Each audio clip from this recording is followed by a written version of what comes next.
Hey there, good afternoon, or good morning, or good evening, wherever you are, whatever time it is. Um, I don't even know what time it is here. It is 1:37 p.m. I have written a lot. Well, I haven't been writing so much since my laptop's dead, but I have thought a lot, and I have written a little bit on because you can only write small amounts on Instagram about getting tired of teaching Ashtanga. And it's not that I'm tired of teaching Ashtanga, so I want to clarify it because I've had a few people ask. What I am tired of doing is trying to convince people to come practice all the time.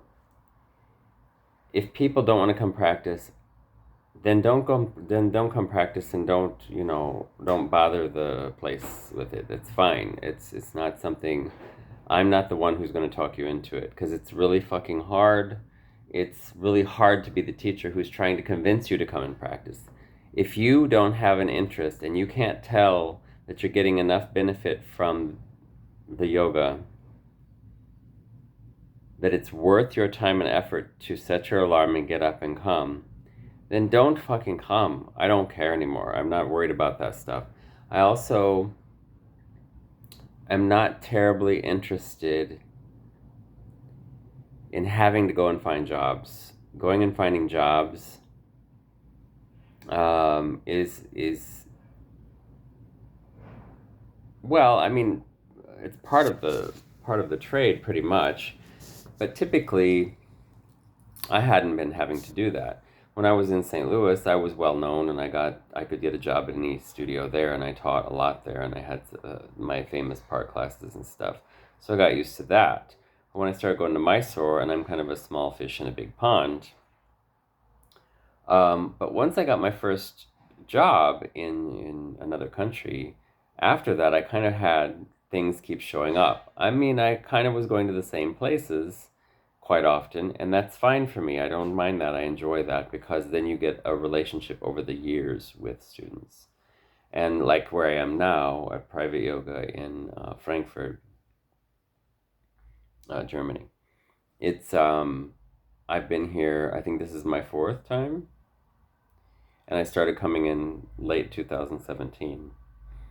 And I know it's funny because I know there are a lot of new students that I know pretty well from the last three trips, and there's new students from this trip, but there's still a few of the old students who were here when I first came that first trip who have been coming consistently since then. And they know me, and it's usually very good. What is harder is on those days when everyone's not there when it first starts. When Mysore class starts at 7 a.m. here.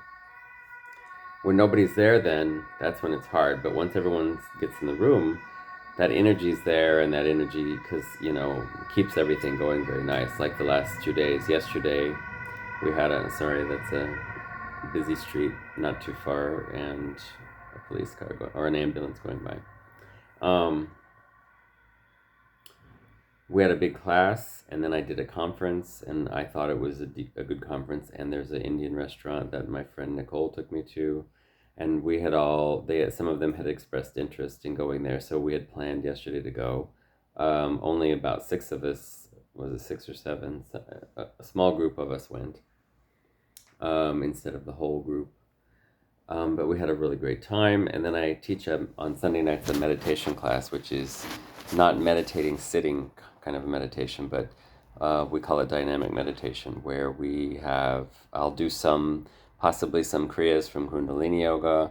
I'll do some visualizations or some mantras from Tantra Shastra to give people a different experience, and then we seek into meditation from the different techniques. And yesterday there was 10 people at that, which was great. It was really nice. And then this morning, even more people came to class. So it was really great. It was really, and there were a lot of them there very early, and it got going, and that energy was going. But when the energy is coming from me, that's when it's hard. It's like when you're there alone and you're trying to pull the energy out to make people interested and all of that stuff. That's what I'm not interested in anymore. So, I mean, I have enough skills and I'm learning more skills that I could do other things for a living. I don't know how to work them into the real world. So I'm working on figuring that out. My goal is to uh, either get a business license in India or gain citizenship so I can stay there and work there. If I can get enough money together to get the business license while I'm working on the citizenship, that would be fine too. What I want to do is have a place, which I guess the best word is ashram, but I hate the word ashram because it's a beautiful word, but people use it to mean certain things, and I don't, I know what the real meaning of it is. Um, and I want to have a place that's like that, where we would have a Mysore program, so teaching Ashtanga Yoga in the Mysore style in the mornings, not the early mornings. I am not interested in teaching early mornings anymore. 7 a.m. is far too early for me. I'm used to it. I'm doing it here and I'm used to it because I don't really have any evening stuff going on here. But if I were in India and at Guruji's, I have a lot of evening stuff, so it would be very hard to maintain that. I would like to do it later. Anyway, beside the point, have a Mysore program, morning, possibly also one in the evening. If there's an evening one that works, I would like to teach that and let some other authorized teacher teach the morning class. But also have classes at different times, different days of the week, on Tantra, on mantra, on how to chant, on Sanskrit, um, Ayurveda, different things, all disciplines that come from India. And then have guest people come and do some things sometimes, stuff like that. I want it to also be accessible to everyone. So the idea would be if you have the money, and so you can look at our month program, right? This is what we offer for the whole month. If you have money and you want to come and stay 2 weeks, you can pay this amount, okay? And that means you have access to all the classes. Or if you want to stay a month, you pay this amount and you have access to all the classes. But if you have less money and want to come, but you only want to take, say, the Mysore program, but you want to stay there, that'll be a certain amount. Then there will be the option of if you want to come and you have even less money, maybe you pay some and you work some. So you would have a room to stay in as part of the work exchange. And then you can work in, say, the garden or the kitchen or whatever sort of facilities we have. Or if you have no money, but you really want to come and we can negotiate, you can work even more, or maybe assist in a certain way or do something along those lines that would give you the accessibility to whatever it is you're looking for. It's going to depend on what you're looking for, how much of the time you want to put into taking the classes or to learning things, as opposed to how much time you're able to work. It would have to be a balance. And then whenever I need to leave or go somewhere, say if I'm traveling around India, because I really don't want to leave India. I really enjoy India. I mean, I could go to Europe and do all that too and do some teaching as well. But the goal would be to mostly be in India, not have to leave for visa purposes or for whatever reasons anymore. Um, but if I'm having to leave, say, to come back here again and teach for a month or for 2 months or 3 months or something, I can get a authorized teacher to come and cover the classes. Or if there are some of my classes going that are other things, I can find people who are specialized in those things to come and cover them. I also would probably bring Guruji to do some workshops on certain aspects of Tantra and stuff. Different things like that as he's interested, if he's interested to do some of those things. We've already discussed my plan about this, and he is interested in doing that kind of stuff. So it's all a work in progress, but this is my goal. So if I'm doing that, then if I have the accessibility and the availability to stay in India and make a living, this is kind of the goal of what I want to move toward. I'm not a big person who sets goals, and I'm terrible at saving money, and I'm terrible at kind of focusing on the goal and making it happen. I would rather kind of go with the flow, and if something takes me here or there, I'm happy with that too. And then it kind of leads to this one end point where I'm looking for. And it's not really an end point. There is no end point until you're not in this flesh suit anymore. So also other aspects also, and there's things I really love to do, like with my temple tours. When I'm in Mysore, I love to take people and explain the rituals that are going to go on in the temples. I love to tell. Of course, it's going to be my take on the worship of the Devi and my take on the worship of whatever temples we're going to. It's my version of it that's coming out of my mouth. That's going to be the case every time. And like this coming week, I'm taking a small group of the students from the Yogashala here to the local temple where I know the priest and the priest's son and daughter. I used to teach her yoga, and the same rituals are going on there, and I can explain it to them, and I really enjoy that kind of stuff. But to have that be something that I make a living doing would be even better, because then you get to really enjoy what you're doing, you know. I really enjoy what I'm doing most of the time anyway, but I just want the schedule to be under my control and it to be at my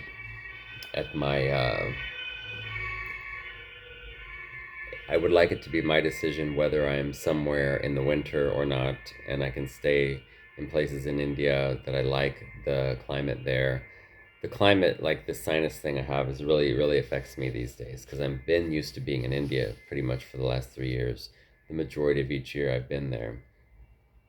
So when you come into these different climates, it's fine because this climate I grew up with, but my body is older and doesn't adapt back and forth as easily. So it's cold outside. Now it's finally getting warmer and sunnier, but it's colder outside than I'm used to it ever being. And then inside you've got the heat going on and it dries out the stuff, which dries up my sinuses, which then makes my sinuses overproduce mucus. And then I have this kind of consistent drainage and clogging up in my ears and in my head and everywhere. And so I would like to have a little bit more control over where I am on the planet, where I am in India, and what I'm doing than I have right now. I mean, I do have control over my life, but I also need to make a better living than I make. I only really, for the past so many years, have been working 3 or so months here in Germany and then doing a little bit of work in India that's kind of hidden and make some rupees. And that's really not enough to keep money in the bank. And if I need money in the bank, just to be able to, not just to travel would be nice too, but just to have money to buy food, to have money to do whatever I need to do. That is something that I'm ready to accept. I've always been kind of, I won't say I've been anti money. Of course, I'm not anti money, but I've always been less interested in making a living than I am in just enjoying what life has to offer and going with the flow and flowing along with that. And kind of my making a living works in that way and allows me to do it in that way. But it would be nice to have a little bit of money in the bank. And I'm not saying, I need a huge savings account. I would just like not to have to worry about, oh, I don't have enough money to buy food this week. What am I going to do? Scrape together 4 euros and go buy a sandwich for lunch, or and I do that. And I'm not whining. I'm just telling you that's because I'm really not great with money and I don't really make a lot of money. If I make money most of the year, then I don't have to think about it like this. I can kind of put some away, and it's right now when I put it away and I get to India, I'm not working and then I'm living off that and it goes fairly quickly. So I'm ready to accept that these spiritual things um, are also allowed to make a living and live comfortably. I don't have to live high off the hog. I don't even really like fancy things. I like what I like, and I like them to be quality. But like, say, this shirt, I bought this shirt in 2019. It's 6 years old. I don't need a new shirt. I bought this in 2018. It's 7 years old. I don't need a new shirt. I don't need a new jacket. They keep me warm, they keep me covered, and they're the color I like, and they haven't faded, and I don't have holes in them. But say I teach in a tank top often. British people call it a vest. I don't know what it's called where you live, but sleeveless thing so that I can stay cool because typically in a Mysore room it's hot. I've got say 5 tank tops and 3 of them have holes, and I need to get new ones, but I don't really have the funds to do that. But it would be nice just to say, oh, I've got to go out and get some tank tops, so I will do that. Or like I need some more underwear. Um, my underwear is great, but I used to have 7 or 8 pairs, and one pair got too worn out from the washing in India, the way the washing machine is. And then another pair had the same thing happen, but I kept it because it's an extra one in case I need it. Now I've got like 4 pairs that are in decent shape, and if I had 6 or 7 pairs, then I would have to worry about that less. At least I could make it through a full week without needing to do laundry. Um, just little things like that. I'm not bitching. I'm just telling how my life is. And I am 54. I will be 55 in a few months.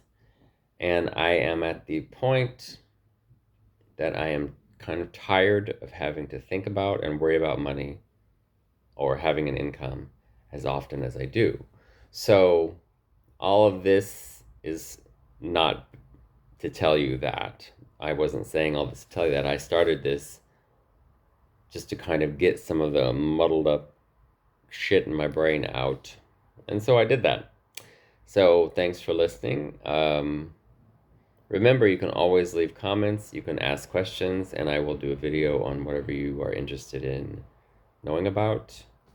One other thing I'm looking to do that someone told me would be really great for me, because a lot of people watch my videos, but not enough people. And a lot of people ask me questions, and so then they say make a video, and then you can send me the link, and I'll share it, and blah blah blah, and that's great. But a few people have said, they really like my take on things when I'm sharing them. Somehow, if I work in a certain way, I could get the videos monetized through YouTube. I don't know how that works. Someone has told me, given me some ideas about how it works. And I can Google it and look it up if I'm really, really interested. But I guess I'm less interested in putting a lot of effort into it. I like kind of this simple thing that I'm doing right now, holding my phone, talking about what I want to talk about, and posting it. And if someone wants edited and all that, I'm not terribly great at all that stuff, and I don't know that I'll ever be great at all that stuff because I just don't have the inclination to put effort into learning how to do it. If I ever do, then I would do that. But so if you're really good at that stuff and are interested, hit me up and let's have a chat about it. Okay. Have a great day. Have a great night. Whatever you got going on there, and I will talk to you soon. Bye.